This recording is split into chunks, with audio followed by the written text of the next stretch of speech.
क्या है?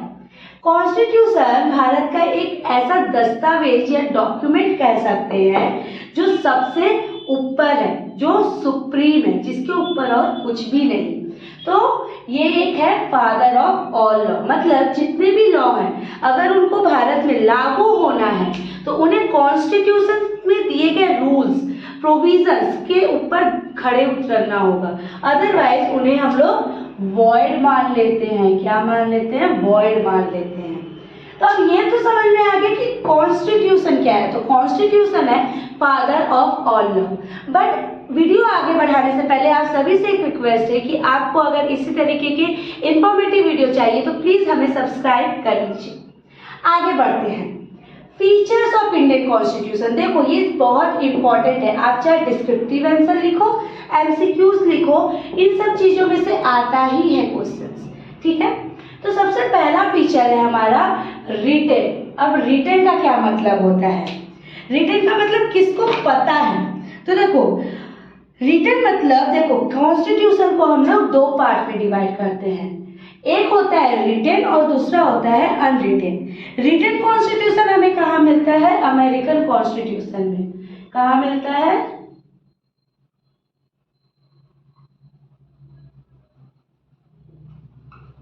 American constitution में, ठीक है। और अनरिटेन कहाँ मिलता है हम लोग को? British constitution. कहाँ मिलता है? ब्रिटिश।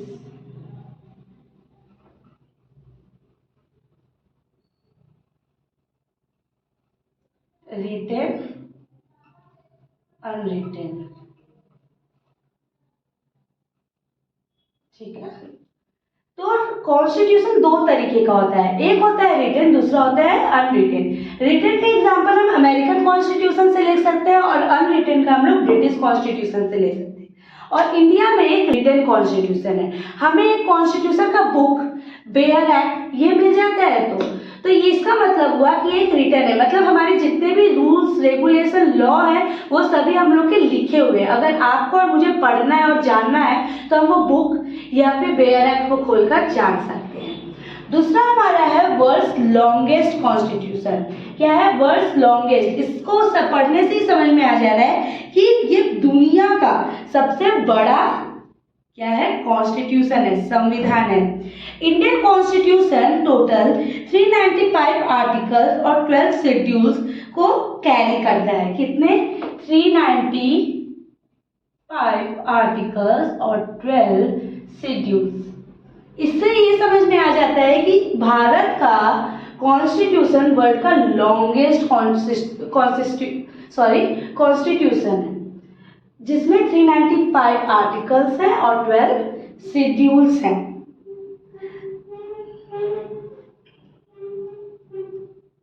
अब देखो यूके का जो कॉन्स्टिट्यूशन है वो रिटन नहीं है और यूएस का कॉन्स्टिट्यूशन क्या है? रिटन है। बट उसमें केवल, इसके अंदर केवल तुमको 7 आर्टिकल्स ही दिखेंगे। कितने दिखेंगे? 7 आर्टिकल्स ही दिखेंगे। तो इससे ये समझ में आ जा रहा है कि इतने बड़े देश का कॉन्स्टिट्यूशन भी केवल 7 आर्टिकल्स ही कंटेन करता है और भारत का 395। तो मतलब सोच लो कितना ज्यादा ये बड़ा है। अब नेक्स्ट हम लोग बात करते हैं rigid and flexible. Rigid constitution मतलब क्या होता है? मीन्स अगर हम लोग किसी अमेंडमेंट को पास करना है या कुछ पास करना है तो उसका एक बहुत ही लेंदी प्रोसेस होगा। क्या होगा? बहुत लंबा प्रोसेस होगा, बहुत हार्ड प्रोसेस होगा। स्पेशल प्रोविजंस हम लोग को और प्रोसीड्योर हम लोग को रिक्वायर्ड होंगे अमेंड करने के लिए। जैसे कि अमेरिकन कॉन्स्टिट्यूशन जो है रिजिड कॉन्स्टिट्यूशन है।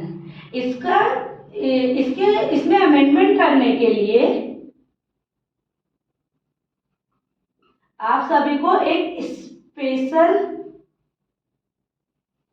प्रोसीड्योर को फॉलो करना पड़ता है। और फ्लेक्सिबल मतलब क्या होता है? सिंपल तरीके से आप क्या कहते हैं अपना अमेंडमेंट कर सकते हैं। Means one that can be amended in the same manner as the ordinary laws are made, as for the example of British Constitution।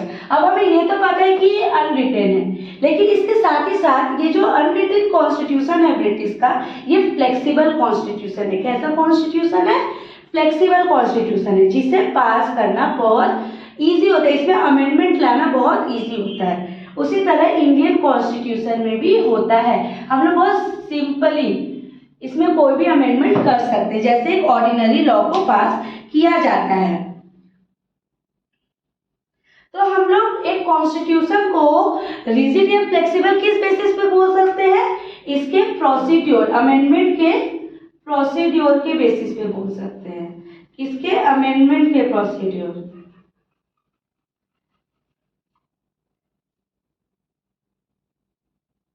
Procedure के बेसिस पे बोल सकते हैं। बट इंडिया में आपको दोनों तरीके के दिखेंगे, यहाँ इंडियन कॉन्स्टिट्यूशन रिजिड भी है और फ्लेक्सिबल भी है, क्योंकि कुछ प्रोविजंस है कॉन्स्टिट्यूशन के जिसको अगर आपको अमेंड करना है तो आपको एक स्पेशल प्रोविजंस को पार करते हुए जाना होगा, और कुछ ऐसे प्रोविजंस है जिसमें आप सिंपली कर देते हैं, कुछ ऐसे पार्ट्स हैं जिसको सिंपली अमेंड कर सकते हैं। नेक्स्ट है हमारा फेडरल सिस्टम विथ यूनिटरी बायस। अब इसका मतलब क्या होता है, आर्टिकल 1 जैसे कि कहता है India is a union of state. India क्या है, यूनियन ऑफ स्टेट है। यूनियन ऑफ स्टेट मतलब बहुत सारे छोटे छोटे शहरों का एक मेल है। बट इंडियन कॉन्स्टिट्यूशन जो है फेडरल है, फेडरल भी है और यूनिटरी है अपने स्पिरिट से। इंडियन कॉन्स्टिट्यूशन फेडरल है और यूनिटरी है अपने स्पिरिट से। अब देखो इंडियन कॉन्स्टिट्यूशन में आपको दोनों तरीके के पॉइंट्स मिलते हैं, federal constitution, federal form of government भी मिलता है और यूनिटरी फॉर्म ऑफ गवर्नमेंट भी मिलता है। कैसे, इसको हम लोग एक चार्ट बनाकर देखते हैं।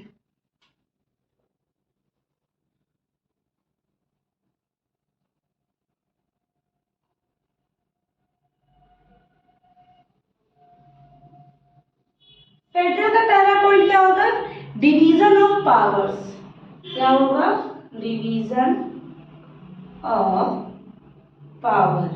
और यूनिटरी का क्या होगा, एनी आइडिया, स्ट्रॉन्ग सेंटर।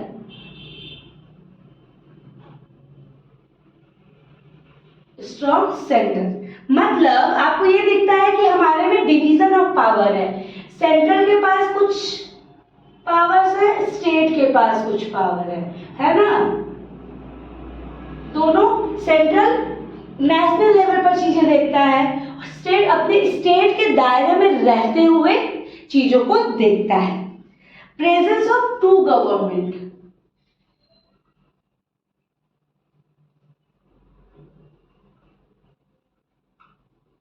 क्या है, फेडरल का एक और फीचर होता है प्रेजेंस ऑफ टू गवर्नमेंट, मतलब आपको दो तरीके की सरकार मिलेगी, एक सेंट्रल में दूसरा स्टेट में। और यूनिटरी में क्या होता है, presence of all India service.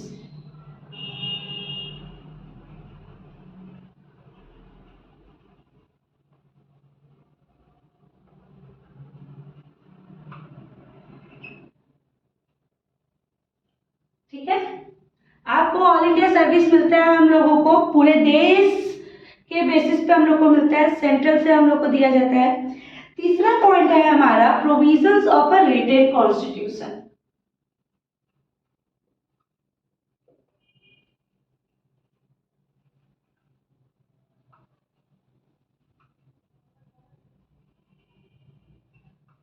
और यूनिटरी का क्या है, presence of a single constitution.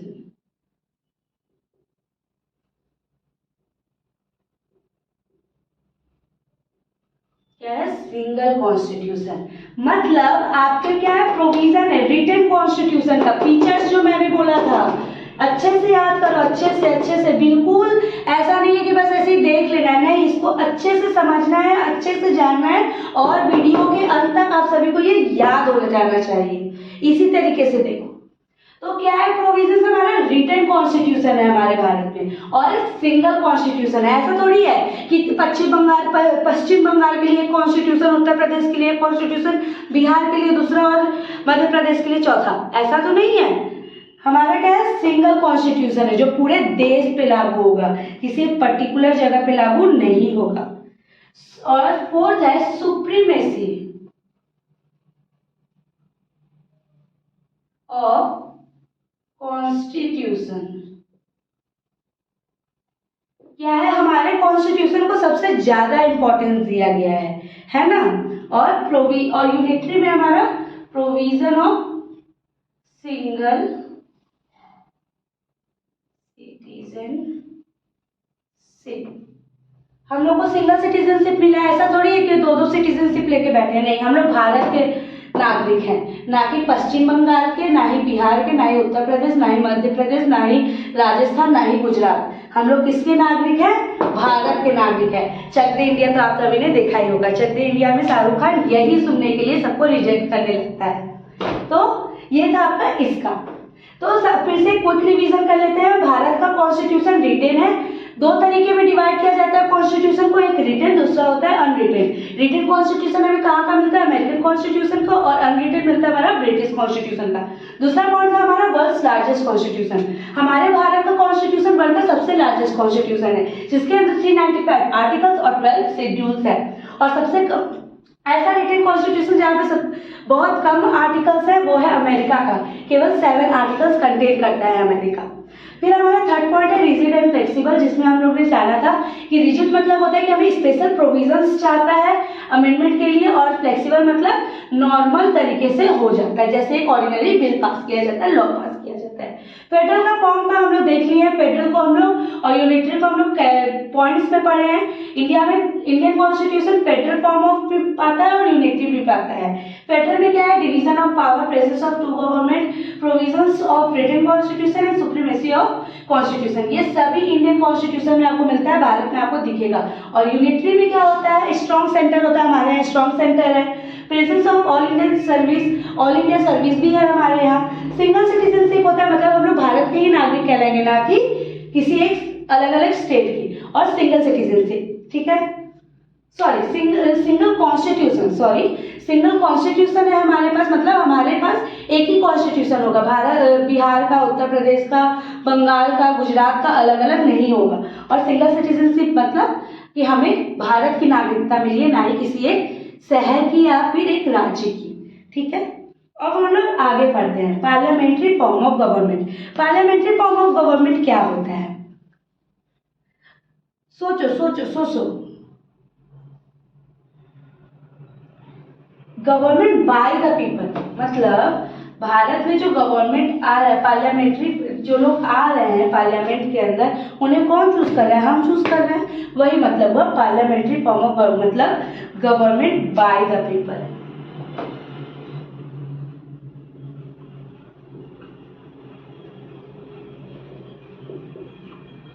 ठीक है। अब आता है सेपरेशन ऑफ पावर, मतलब हमारे यहाँ पावर को डिवाइड कर दिया गया है। एग्जीक्यूटिव,